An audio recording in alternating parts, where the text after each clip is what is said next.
Well, I think it's safe to say off the back of this chapter that we are now finally in the end game for Jujutsu Kaisen. This chapter served as the point of no return for our cast of characters. For the first time in I don't know how long, we got to see almost all of the main cast from Jujutsu High around each other and they were talking. Not only that, but we are so close to getting Gojo out of the box. I can literally smell it. Like, it is so close. It is at the end of my nose. I can literally smell it. But if you do want to help Gojo get out the box, then you can use my subscribe button as the free Gojo right now button. So every time you click that, you know, his chances go up.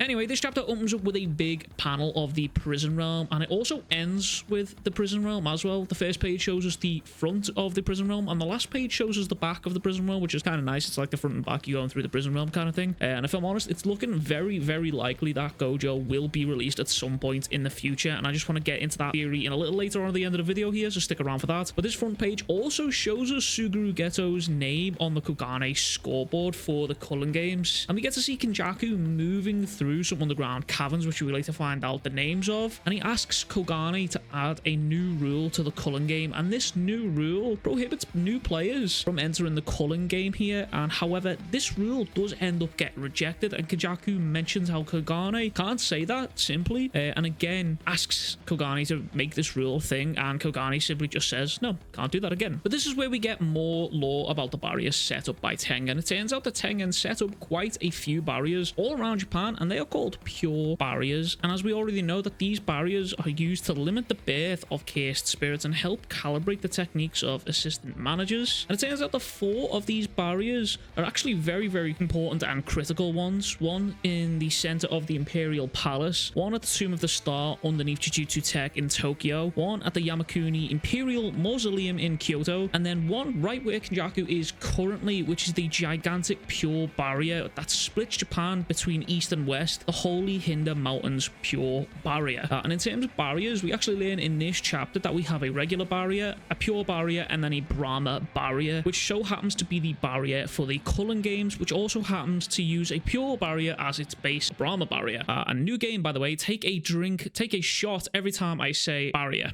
because I guarantee you're going to be absolutely wasted after that little 5-minute segment right there. But this is where we get to see Kenjaku drop a casual little bombshell here. It turns out that the Culling Games actually doesn't have a games master, and he made it that way intentionally. This tiny little bombshell debunks the Yorozu Tsumiki being the games master theory, and it also debunks the Mei being the games master theory, which I actually said recently in a stream there as well, which, if I'm honest, I didn't see this coming at all. But Kenjaku then goes on to say how if he was to make someone the master of the Culling Games, he would have chosen Tengen and not himself or Kogane, which just kind of fits into the theory of people saying that they think it was Tengen who was actually the Culling Games master, or Tengen actually created the Culling Games, or theory along those lines, which I'm kind of still half on the fence about. But after Kenjaku saying this about Tengen, how he would make Tengen the actual Culling Games master, kind of makes sense a little bit. Why would you make someone the Culling Games master if they didn't already have knowledge of the games themselves? Maybe I'm a reach in there, but I kind of see the connection just a smidge, just a little bit there. But if I'm honest, I didn't see this whole little bombshell coming at all. But Kenjaku then goes on to say how if Tengen had released all of the barriers after the Shibuya incident,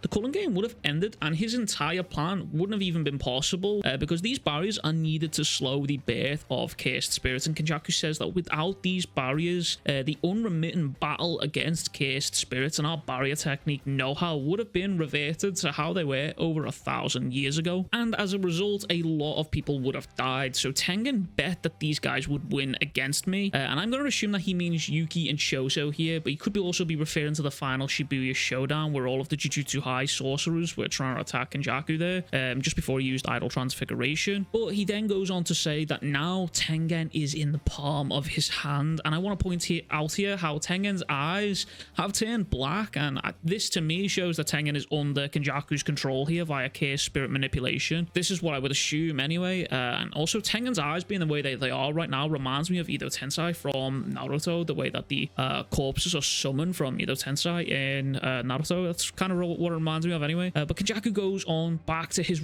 original request and asking Kogane to add a rule to the culling games to prohibit new players from joining the culling game, and he then adds how if Kogane refuses, he will destroy the pure barrier and forcibly end the culling game. And Kogane stutters here, and then Tengen asks what he's doing, and Kenjaku says he's intentionally adding a bug, which he then explains how both options go against the long-lasting effect of the culling game, and it's also part of Kenjaku's binding vow, which was mentioned a couple of chapters ago when Kenjaku was present for Sukuna's bath. Kenjaku then goes on to explain how Kogane will opt for the choice that will allow the culling games to last a little bit longer, which means they will have to accept the rule for no new players to enter the culling game. And then Kenjaku goes on after this rule is accepted to add another one, which is when all of the players except Suguru Geto and Megami have been exterminated, the culling game will end.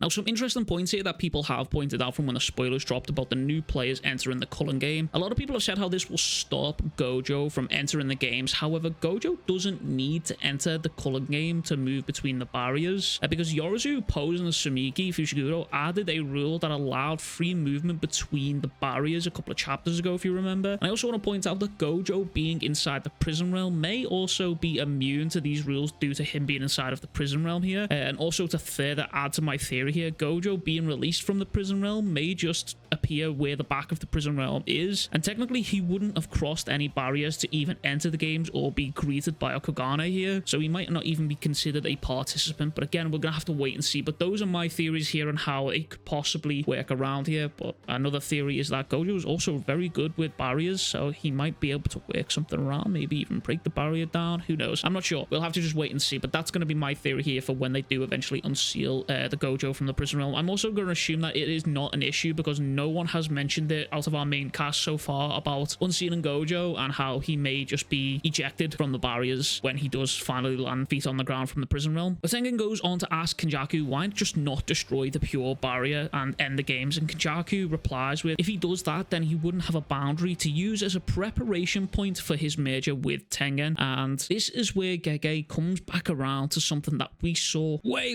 earlier on in the series that you may or may not have noticed, but Kenjaku and Tengen walk in on the corpse of the original Sukuna body, which it actually has been shown to us before. It's actually really funny. It's actually right in front of us. It is literally volume 1, chapter 1 in the manga. This mummified corpse of Sukuna's original body finally comes back around into play, and Kenjaku wants to take him away as a souvenir, which I don't know.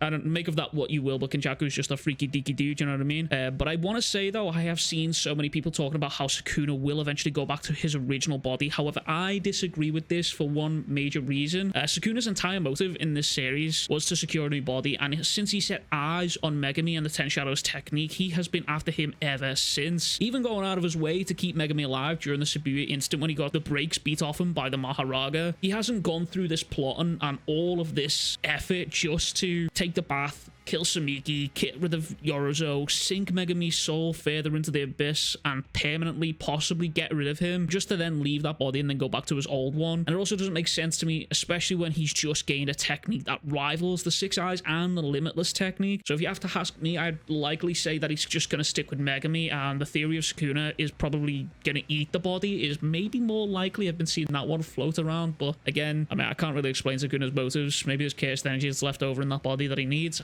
I don't know, but Sukuna's a bit of a freaky dude. Maybe he might just eat the body for shits and giggles. Or Yuji eats the body because he says that he is willing to eat anything to kill Sukuna in this chapter. So I don't know. But again, it's the logistics of how he gets a hold of that body. So we'll have to wait and see on that one. But this is where we switch back over to the reunion side of the chapter here. And we see almost everyone. And I mean almost, but I'll get into that soon enough here. We see Maki and Wiwi talking about Kenjaku's recent addition to the rules. And Wiwi says how he simplifies things because now they don't have to worry about how they fight, meaning they can now fight to kill rather than to incapacitate and take people's points. With Maki and the bold statement and the confidence of this woman saying, as long as we beat Sukuna and Kenjaku, we win. And I also really have to respect that confidence right there. That is outstanding confidence from the young Zenin right there. But Wibi then goes on to say how that is easier said than done. What you're basically saying here is the same as trying to kill Gojo Satoru. And Maki, again, with even more confidence, absolute big dick energy here says how Gojo is coming back, and again, there is even more foreshadowing of Gojo being back sooner than we realize. I am fully on board the hype train for Gojo returning soon. We need a little win for the protagonists right now, and this feels like the perfect moment to have Gojo finally reappear here. But this is where we get our second big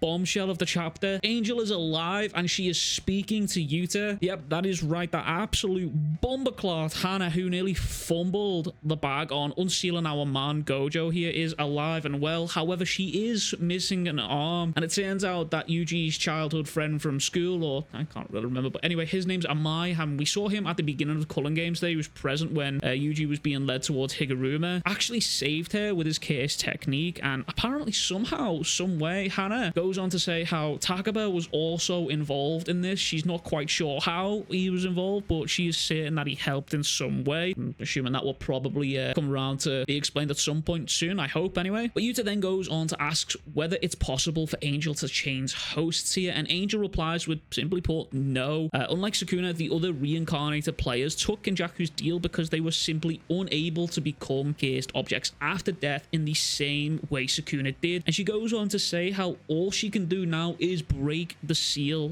for Gojo's prison realm, basically, which is the best case scenario right now. And again, adding to the foreshadowing of Gojo being back sooner than you realize here. But after this, we get some more conversation between Yuji and Amai. And basically, he goes on to say how he made the choices he made because he basically hates himself and he has no self-respect, which is the upshot of this conversation here. And Yuji basically doesn't really care about Amai's motives here. All he has to say about this is, I don't really know who you are, basically, as a person, but thank you. Because of you saving Angel, we now haven't lost this fight. That means we still have a second chance, basically. And then Amai panics and wonders if Yuji can actually still fight because Sukuna is no longer inside of his body anymore. Obviously, we already know that this is the case. We already saw Yuji throwing hands with Sukuna like a motherfucker as soon as Sukuna had left his body and went into Megamis. But Yuji goes on to say how it doesn't make a difference because Sukuna never helped him anyway, and Shoko had said how right now he is basically a cursed object that has been soaked in the cursed energy of Sukuna's. And then Yuji goes on to say that if it means killing Sukuna, he'll eat anything. Now, the main theories that I've been seeing for a long time right now is Yuji eating the remainder of the cursed wombs and gaining some of their powers. The other theory is that Yuji will somehow find the other 5 fingers of Sukuna and eat them in order to gain a power boost. But right now, it's looking more and more likely that Yuji is going to eat the other cursed wombs here. And I've got to be honest, if Yuji does eat the other cursed wombs and gains blood manipulation, I'd be kind of sad about it. I'm not going to lie. Like, I'm happy that our boy would get a power up, and it would make sense. I've always said that I would like Yuji to get a power up if it made sense to the story. This one would make sense, but I'm kind of sad if he did get blood manipulation, purely because I don't really like blood manipulation for Yuji. I prefer Yuji as this close range brawler, and that is the way he has always been. And I don't really think blood manipulation would benefit him in a way that would help that brawler close style combat. But again, it would give him some extra defense and extra long range, mid range attacks to help him in his fight. So again, beggars can't be choosers, I suppose. But here we are. That's just my personal preference on the Yuji power up situation. But we do finally get to see the 3 goats of the series interacting: Yuji, Yuta, and Maki. And honestly, I would not be opposed to these 3 running it down with Sukuna. I think that fight would go absolutely crazy. Watching Yuta and Maki and Yuji just throwing hands with the King of Curses. And honestly, Jujutsu Kaisen has a theme of having powerful characters just getting jumped all the time. So I think it's time Sukuna caught some of that fucking smoke from these 3 up-and-coming monsters, if I'm honest. But right as these guys are speaking, all 3 of them all saying that they have a plan to deal with Sukuna. And then we get a panel to see Yuji and Shoso interacting. And Shoso gives Yuji a book which contains all of Yuki's research on the soul, and Shoso saying how it might come in handy. And I also recently made a video on the soul and about Megami's fight internally with Sukuna in the fight for dominance with the soul here. So I wonder if anything in that book might come up that might prove some of my theories correct. And also, you should go watch that video if you haven't, but it was a very good video. But honestly, I have to say, all of these characters coming together here and being back on the panels and interacting with each other was just genuinely nostalgic as fuck here. I genuinely cannot remember the last time we had a moment like this. And yeah, before anyone comments, it was before the Culling Games, I just want to say, yeah, no shit. But also, it's actually been so long long, like actually real life time. That was so fucking long ago.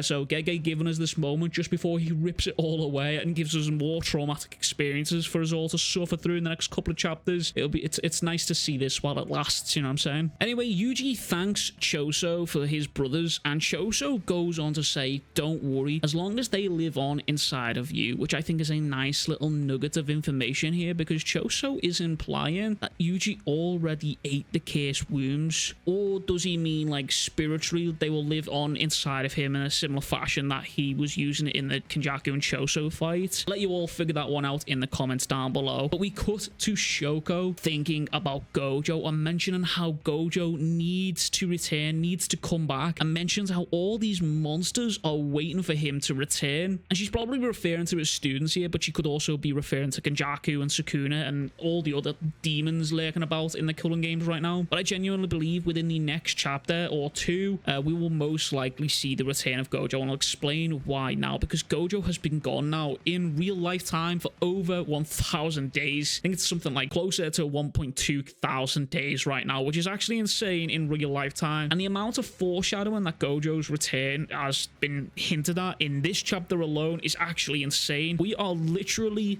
here. Choso literally just needs to give the back of the prison realm to Angel, and Angel just needs to work her magic, and it is good and done. We have a Gojo free, and that is it. And also, with the way that this chapter is going, it feels as if we are actually, I've been saying this a couple of times now, but it genuinely does feel now as if we are going into our final arc. Like, this was the Avengers of the Assembler moment here before the final fight. So my prediction is in the next chapter, before Gege goes on a break for Golden Week with Weekly Shonen Jump, I would like to see Gojo being unsealed, and hopefully even the return of maybe a certain Todo, and maybe a final confirmation of either Nobara's death or her being alive, because I would like to get some closure on that whole subject right there. And obviously there was a couple of people missing from this whole lineup here, Todo and Nobara being one of them. And I think that before we go on the break next chapter, I feel like next chapter could be a very, very big one and give us a little win for the protagonists before we go into the final battle, getting Gojo back, Nobara confirmation of alive, and Todo return. It would be nice to see that. And I would also be willing to bet that this, if this all did happen, what my theory is, whatever volume that this happens to land in, I would be willing to bet that then this next chapter would close out that volume and give it that little cliffhanger before the next volumes come out. Because don't forget, these have got to be written week to week, but also on a volume by volume basis, which a lot of people forget of, and that's also sometimes why they get a bit angry with themselves on the series and Gege as a whole. That's a topic for another video anyway. But that is everything from me, so I hope you enjoyed this video. If you did, make sure to like and subscribe for more Jujutsu Kaisen and manga content, and as always, catch you guys in the next one. Much love, big kisses, peace.